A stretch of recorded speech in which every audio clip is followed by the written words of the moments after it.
Good afternoon, everyone. I'm Aaron Levo, the Vice President of Communications and Public Affairs. Happy to be playing a moderator's role today at the Town Hall for Thursday, May 26th.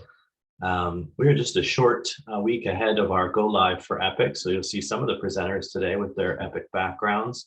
Lots to talk about in that project coming up. Just a little housekeeping off the top.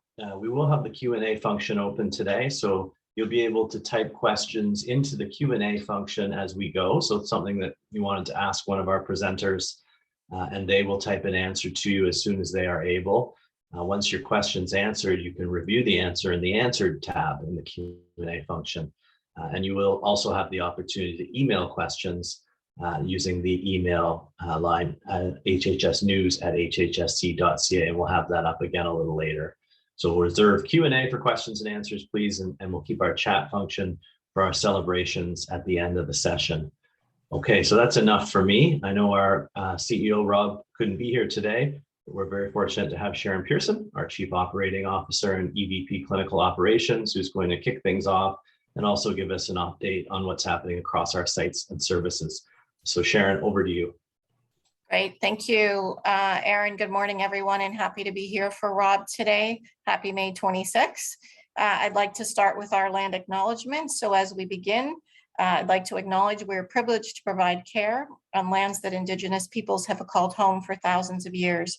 We recognize and respect the presence and stewardship of all Indigenous peoples as keepers of this land. Before we start into our regular updates, I just wanted to take a moment just to talk about the international news that has been so tragic and so heartbreaking in the recent days and the recent months. And these events impact us all, and they impact us all in different ways. And I just wanted to remind everyone that we have a very comprehensive employee and family assistance program with resources that can help us all cope during these very difficult times. Our director, Susan's here today, Susan Fucciarelli from Health, Safety and Wellness, and she's going to talk a little bit about details regarding the program later on in the agenda. But I would encourage everyone, please do not hesitate to seek the support from these services. We have a remarkable program, and I think people would be surprised to see what is offered and the supports available.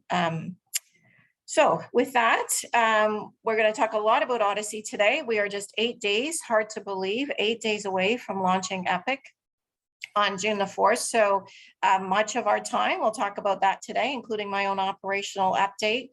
Just like last week, and as Aaron said, there will be opportunities for questions and answers. So if you could have those ready. In terms of the hospital operations, though, I'll just provide a little bit of an overview. If we could go to the next slide. You can see the update in terms of where we are at. So our numbers continue to decline with hospitalizations as they do across the province right now. So we are down to 61. So each week we see a little bit of a decline. We do have 6 patients in the ICU, and we have no active COVID outbreaks. We do have one other outbreak currently at the McMaster site. Our numbers of staff and self-isolation continue to decline. So we're down to 121. So that's positive that we're moving in that direction. It's still a lot of staff, and I know it's impacting our staffing on our units.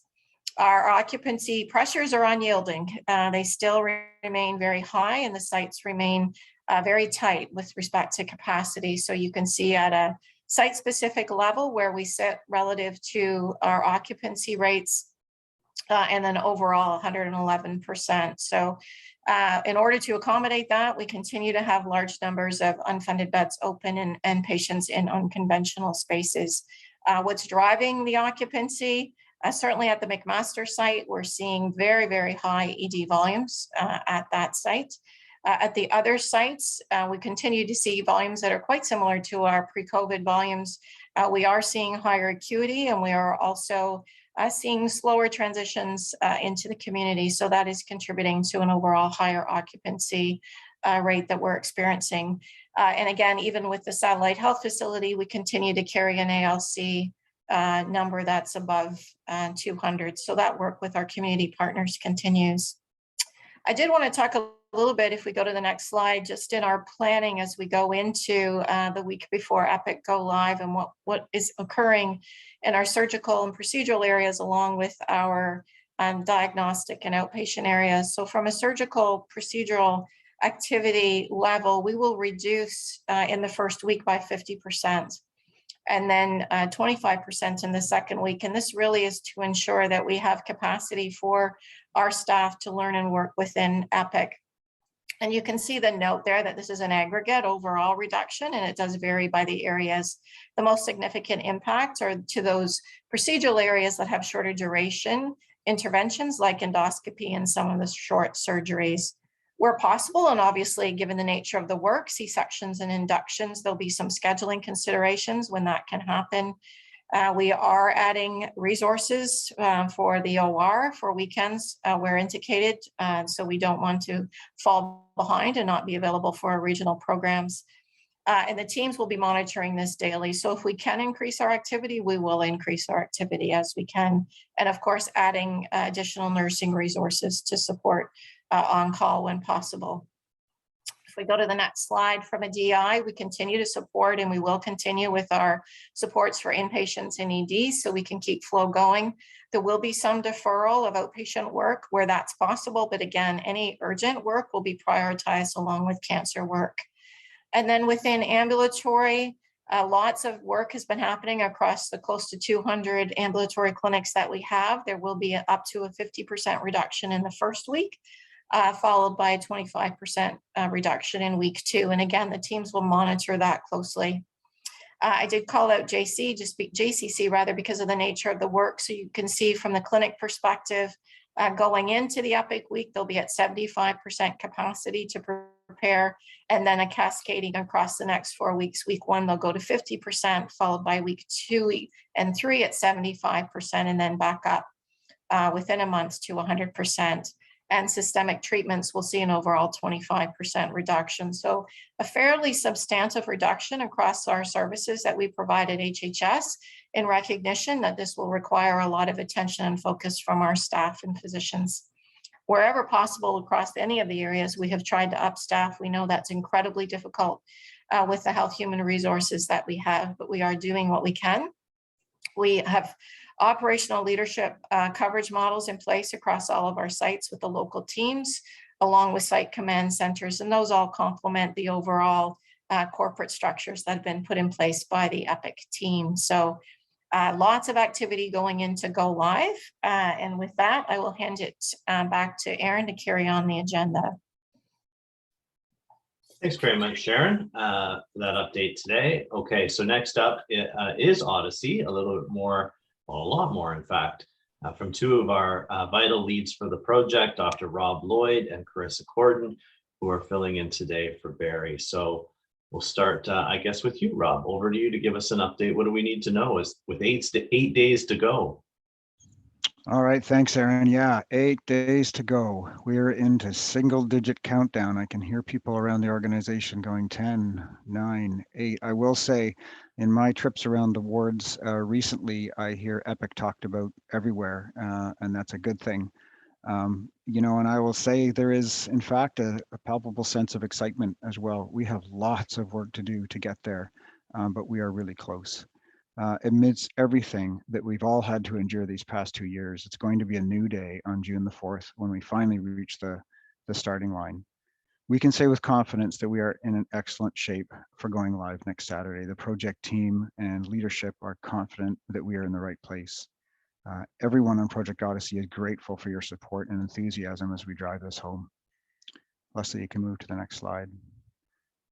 So as a reminder, there's absolutely no going back now, and here's why we're doing this. We're going to deliver a much improved patient experience, a safer way to deliver care. We're giving patients and families what they want for communicating with their healthcare team and involving them in active partners in their care for the first time in our history. It's a much improved work experience for all of you. We're delivering better workflows that are standardized across the board. And all of this is going to help us to maintain our status as a world-class health facility. Next slide, Leslie. So here's what's happening in these final days. We're going to talk to you about what you need to know for go live, what support you will, what support will look like during the go live period, and what you need to do before go live.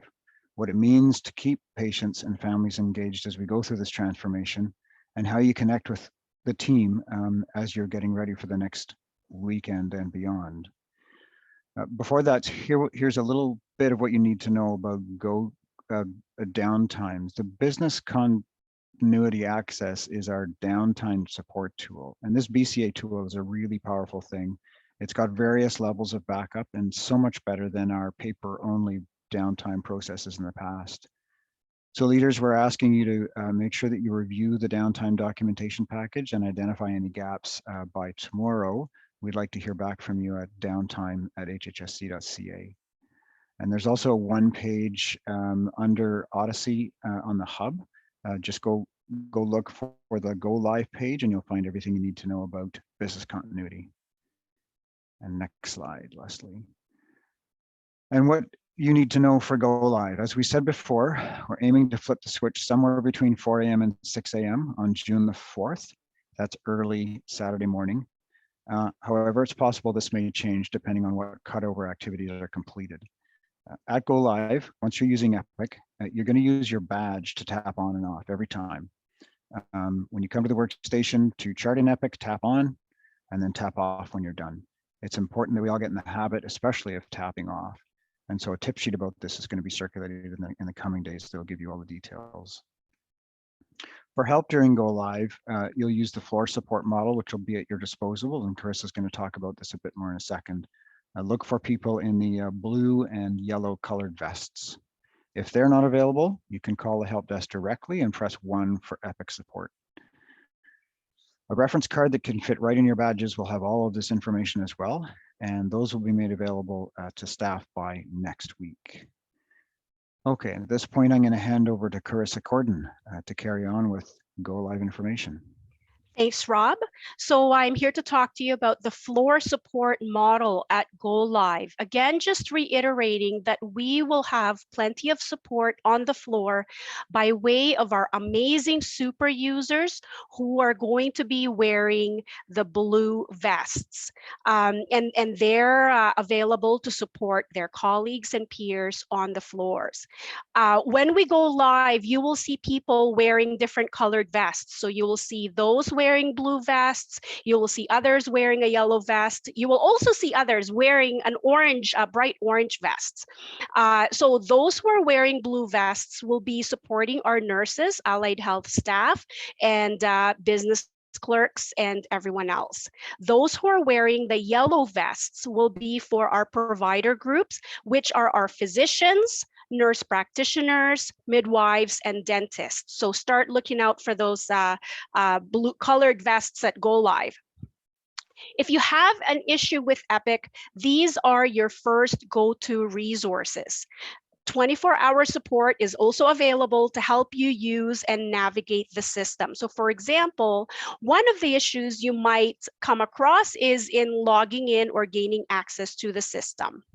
So when that happens, find your super user or your at the elbow support. And if you can't find them, call the help desk and press 1 for Epic support. Next slide, please. So here are some things for you to know. We have drop-in sessions for our super users next week. They're at 7:30 on Monday, Wednesday, Friday. The information on this is on the hub, and the link for those Zoom meetings is also on the hub. We will have our resident town hall tonight at 6 p.m.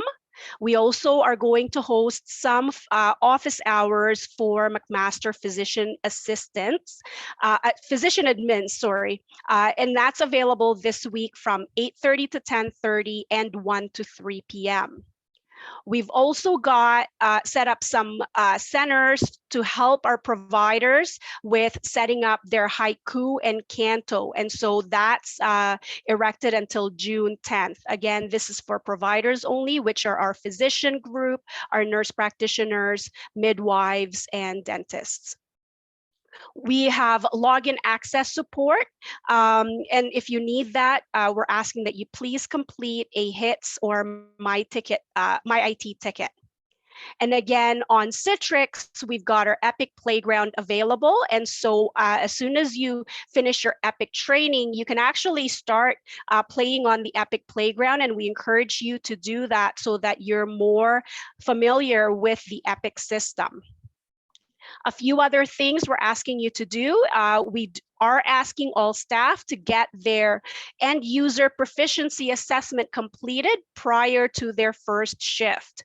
Again, we're asking you to play in the playground. We've also provided some generic logins on the hub. If you want to start playing in the playground as well, we're providing you with login information. And finally, we're asking you to please review the high impact workflows. The resources are also on the hub, which includes demo videos and tip sheets. And also they are uploaded on our learning management system. Next slide, please.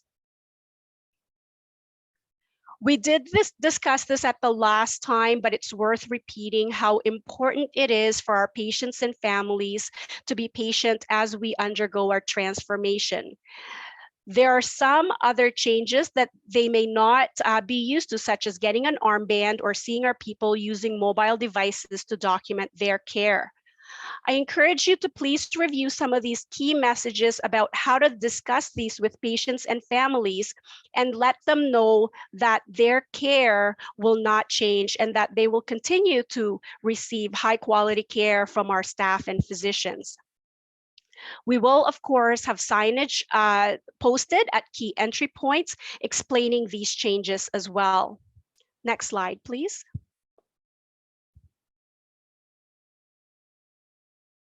So this slide just highlights some of the contact information from our team. Please connect with us if you have any questions. If you don't hear from us right away, rest assured that your questions have been viewed and we're working as hard as we can to get you the answer that you need. We know that some of you have experienced issues with logging onto Epic since the scheduling go live. We're asking you to submit a ticket with My IT self-serve portal, and hopefully we can help you and your issue will be resolved as quickly as possible. You can find the HITS icon on Citrix, type in Epic in the search bar and complete the form. A tip sheet with more instruction is available on the hub. And as always, if you don't know where to send your question, please email odyssey@hhsc.ca or go to the hub for helpful resources available. Thank you once again. We are getting ready for Go Live. It's in 8 days and it's super exciting. I'm now going to hand it back to Aaron for our Q&A and celebrations. Thanks very much, Carissa, and thanks, Rob. We have one more presentation and then we'll get to our celebrations. Our Director of Health, Safety and Wellness, Susan Pucciarelli, is with us today to talk a bit about the Employee and Family Assistance Program. Susan, what do we need to know about this program? Thanks, Aaron. Just to again recognize that this has been a very stressful time for everyone on the heels of the pandemic and still working through that pandemic. Of course, now we've got the Go Live with Epic. And then, as Sharon mentioned, the horrific events that have happened across the border. So just want to reiterate and again, support you in reaching out to our Homewood Health for both yourself and also your eligible family members. The resources and the services that are available through Homewood Health are really tremendous. So please, consider this if you are struggling or, if you just need to access some resources. The EAP is there for you. You can access it on the Health, Safety and Wellness page of the hub, or you can go directly to Homewood and go to their home web page. So just some highlights here. Just wanted to share with you a new enhancement that Homewood is launching. And in fact, they're launching it today. So we're just going through the transition today. It should be available later today or at the latest tomorrow. And this enhancement is going to improve the user experience by tailoring the resources and services that it points you to based on the responses that you provide in the Pathfinder. So You'll see a new look and feel to it. I've got a couple of, I've got the screenshot here for you that I'll show you in a second. It's available through your desktop, a mobile device, through their app. Again, personalized care plans based on the responses that you provide through Pathfinder.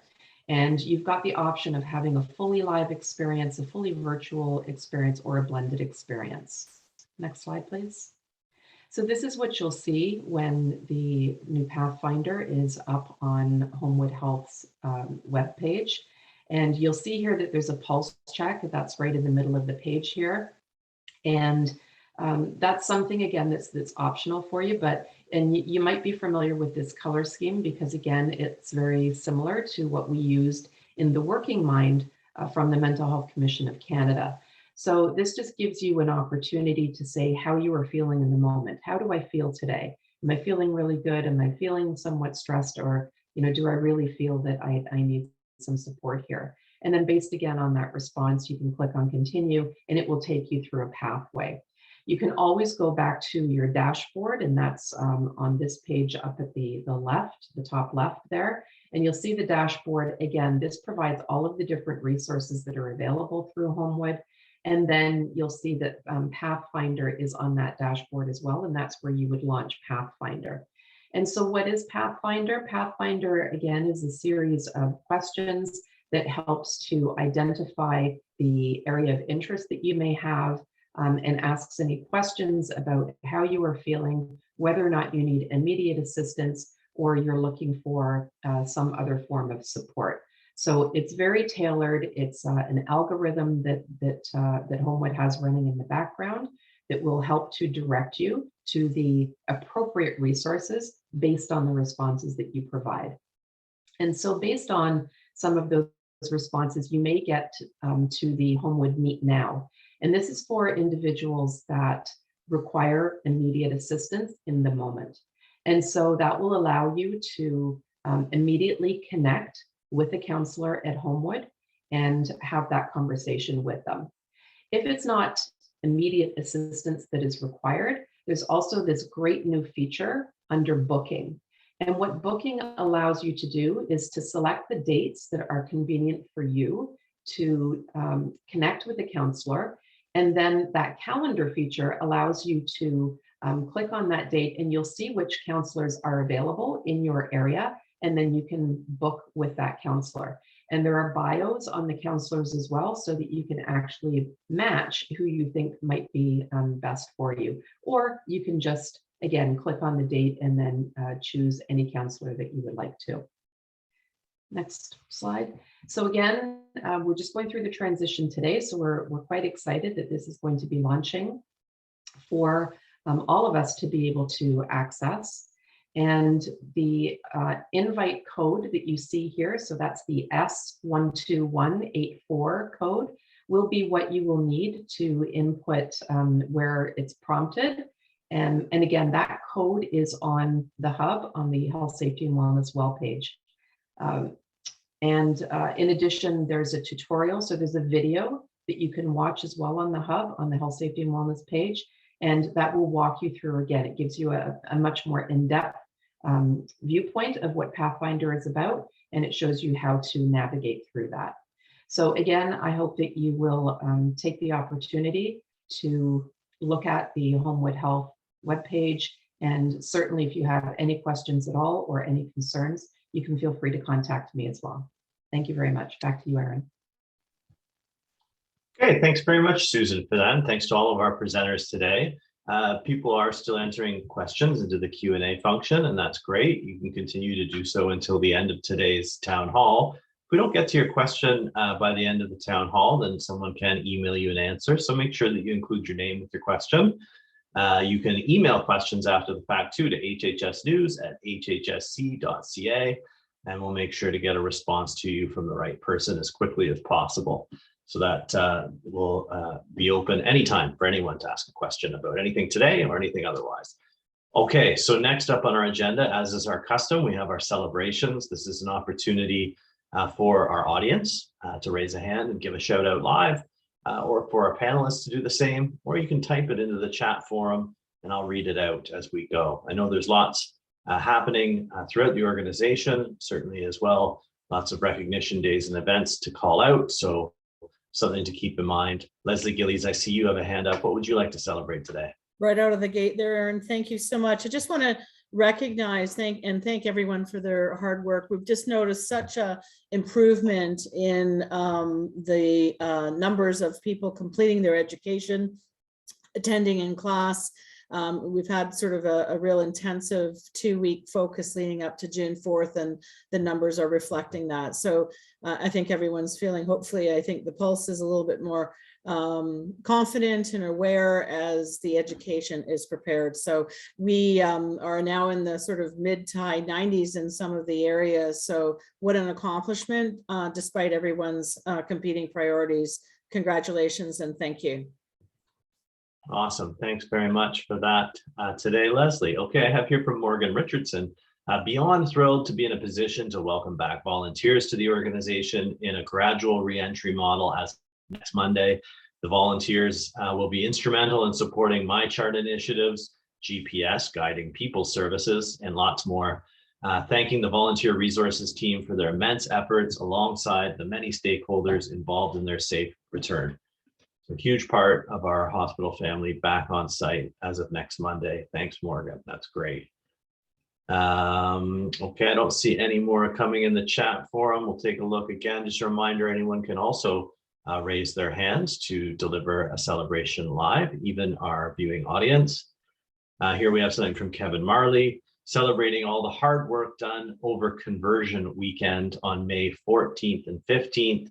An important milestone as we prepare for go live. Over 230 participants. We converted some 125,000. That's right, 125,000 appointments. A massive lift and outstanding teamwork. Absolutely, for sure. Thanks, Kevin. Leslie Gauthier, I see you have your hand up. What would you like to celebrate today? Thanks, Aaron.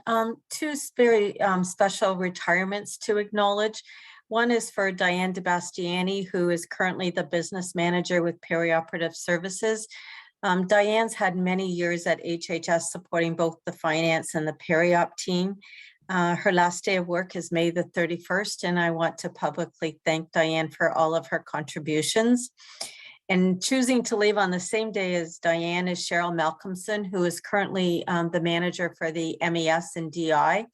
Cheryl has a very long career at HHS in diagnostic imaging, has made some great contributions, worked with us in the establishment of our intravascular stroke program.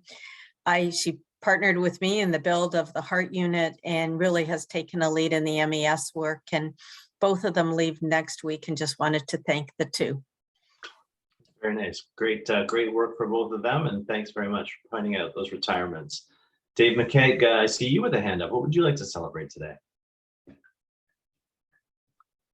Thanks, Aaron, and all the other comments. And I guess if you'll allow me the indulgence to swing this back to Epic for a moment, it's just a truly awe-inspiring, mind-boggling size of endeavor that we've taken on here, and all, of course, for the betterment of our patients and ultimately our staff experience. But I just wanted to thank everyone who continues to engage and just kind of call out that issues are coming up, and they will continue to come up on June 4th, on June 5th, on June 6th. Even post go live stabilization is not a 2-week thing. It's a multi-month thing. But I just wanted to call out how impressed I am with the calm and the leadership that I see as these issues are being surfaced even this week, and how we are just managing through them. So, go HHS. This is an organization and a team that always rises to the occasion, and we're seeing it once again. So thanks so much. I won't say I'm not nervous with single digits to go live, but so much great work has gone into this that we have every confidence. So just a huge thanks for the continuing push through the end on this home stretch. Awesome. Thanks, Dave. See a couple of additional celebrations in our chat here from Kaylin Pettit, just highlighting again the thanks for our volunteers for their patience and dedication. From Deb Bedini, I had an opportunity to observe the HGH ED trauma team with a Code Omega simulation for Epic launch this morning. It was great to see the communication and collaboration with the team and the workflows they identified that they will work on for go live. Amazing. From Kevin Marley, so another shout out for Cheryl, and from Kelly Campbell, a shout out for Cheryl and Diane. They will be greatly missed. From Janine Risk, we'll miss you, Cheryl. From Deb Bedini, congratulations, Cheryl and Diane, on your retirements. You will both be missed. Also from Kelly O'Halloran, it's been great working with you, Cheryl, over the last few years. Congratulations and best wishes. As well, again, from Sharon Pearson, the very best to Diane and Cheryl. So many contributions to HHS. We're grateful for each of you have done for HHS. Enjoy retired life. You have both earned it. What else have we got from Pan Westover as well? A shout out to Cheryl for this important step. Congratulations. Wonderful. Okay, we'll take one look again at our participants and our panelists. No new hands raised. Okay, I'm going to call it there then and hand it over to you, Sharon, for final words. Great, thanks everybody, and thanks for joining today. As you can see, lots of excitement building around June 4th. Again, my sincere appreciation to everyone. I know this is a very challenging time, and on top of it, to be introducing this new system, but we do appreciate everyone's efforts, and we look forward to seeing you next week. We'll have these town halls now weekly going forward as we move into implementation. So have a good day, everyone. Thank you.